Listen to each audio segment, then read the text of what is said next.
So re-reviewin natin ngayon mga idol yung ating nabili na water pump or booster pump noong mga nakaraang buwan. So itong booster pump mga idol na gamit natin ngayon is nasa something kulang-kulang ata na 0.5 horsepower. Kasi dati kung napapanood nyo mga idol is yung gamit nating water pump dito yung 12 volts na 180 watts na water pump. Ngayon, dahil lang medyo kinukulang na yung ating parang kulang na yung ating paggamit sa tubig, kailangan na nating mag-upgrade ng kaunti. So, ito yung ginamit natin na water pump ngayon mga idol. So, tara, ipapakita ko sa inyo.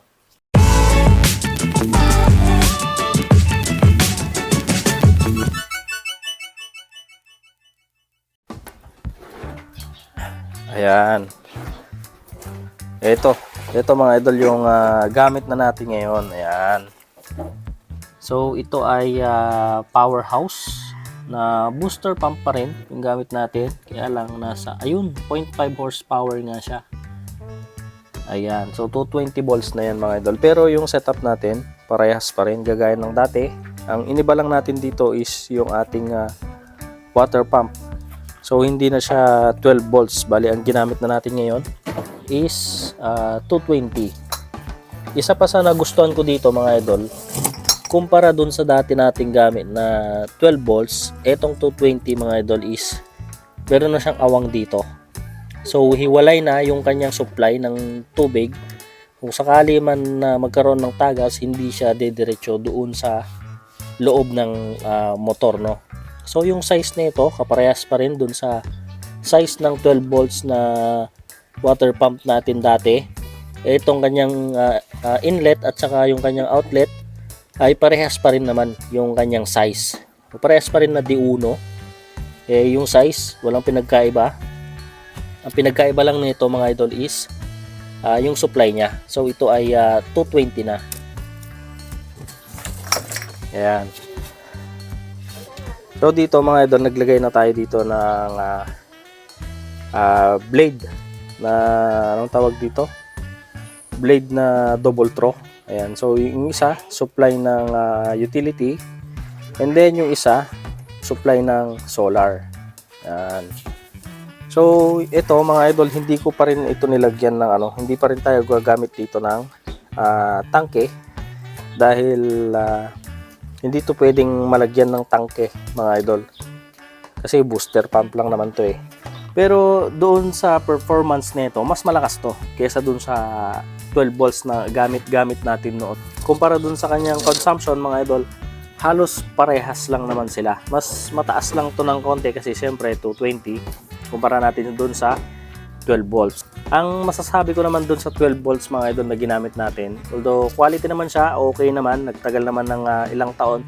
Kaya lang siyempre medyo lumalakas din tayo sa paggamit ng tubig. Gusto natin mas malakas. So ito, nagpalit na tayo ng powerhouse na water pump. Ito nasa 7 months na natin ginagamit.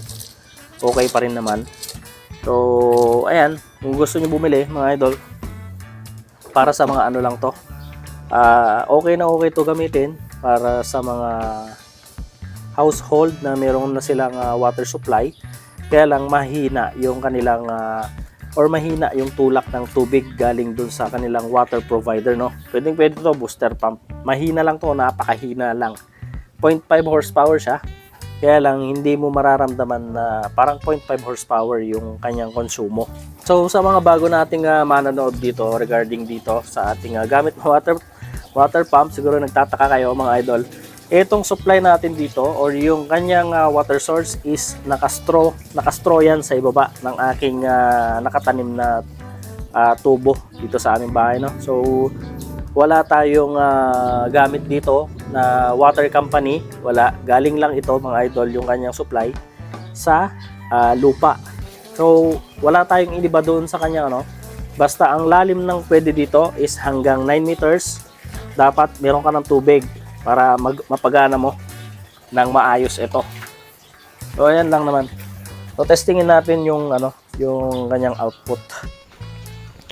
So subukan muna natin mga idol yung itong hose. Ayan, yung hose natin galing dito sa ating main line. So iyon muna natin. Ayan. O ganito siya kalakas mga idol, oh. Ayan. Yung size ng ating hose, yung pinaka normal lang na size ng mga pinangdidilig, subukan natin. O yan, nasa 5 metro na tayo kalayo. Malakas pa rin.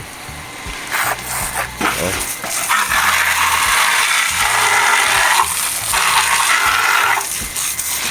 Malakas yan mga idol, oh. Pwede ng pang washing. Oh, diba? So medyo mahirap yan pigilan mga idol. Malakas yung pressure niya. Ayan, oh. Pagta talagang pigang-piga, mamatay na yung yung supply natin. Tayo muna natin. Sayang ang tubig. Susubukan naman natin dito sa ating faucet. Ayan. Malakas din yan. Bali, ang ginamit ko pala dito mga idol, ang faucet natin dito ay nasa 4 na piraso. So kapag nagsabay-sabay lahat yon na naka-on, is merong isang faucet na medyo hihina mga idol, no? Kasi yung ating tubo dito ay naka-reducer na tayo dito ng 1/4. So ito D1 yung ginamit ko dito sa aking main line. D1 ito mga idol. And then nag-reducer na tayo doon sa baba na papunta sa ating mga faucet sa loob ng bahay. So sa mga gustong gayahin ito mga idol, pasensya na kayo, wala tayong tutorial dito.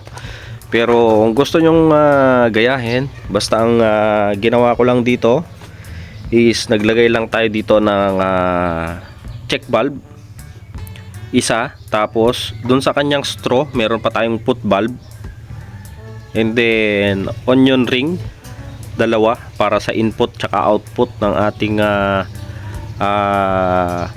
mga tubo, para kung sakali man na magme-maintenance tayo ng ating water pump mga idol, is easy in easy out lang siya. And then ito yung pinaka tangke natin, kailangan meron tayo nito bago pressure switch. Ito kasi kailangan para gumana ng maayos yung ating pressure switch mga idol. Sa mga nagtatanong, marami nagtatanong, no, yung ginamit nating pressure switch dito is yung normal lang na nabibili, na usually na ginagamit din para sa ating mga conventional na water pump, no. So marami yan sa mga bilihan ng water pump 220, pang 220. Maski sa pang 12 volts, ito rin yung ginamit ko dati. So matagal na to. So ganun lang mga idol. Tapos dito sa baba, syempre maglalagay din kayo niyan. Hindi ko alam kung anong tawag nito, basta i-screenshot nyo na lang mga idol.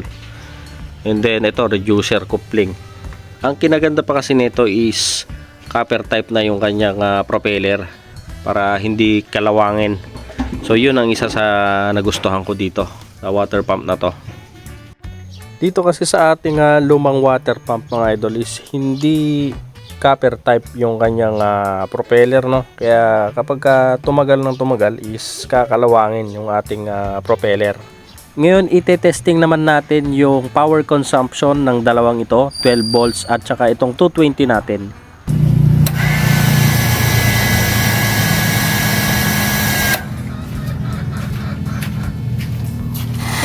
So subukan natin sukatin yung kanyang amperyahe mga idol, oh.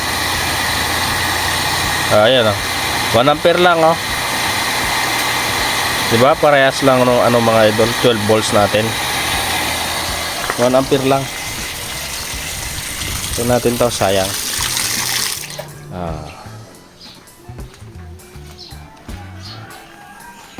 So yan lang mga idol, napakasimple, napakatipid. Kung gusto nyong subukan, kung gusto nyong gayahin, okay lang, walang problema mga idol, napakasimple lang. Basta ang importante mga idol, yung inyong water source is dapat nito mga idol naka-straw. So 9 meters yan yung lalim niya, naka-straw. Tapos merong foot valve, check valve. So yun na, okay na. Ito ang dami nagtatanong, ano lang to, yung mga conventional lang na pressure switch. Ang importante kasi dito, para mapagana ng maayos, dapat meron kayong maliit na parang bladder or parang maliit na tangke. Ito, di uno rin yan. O yan lang.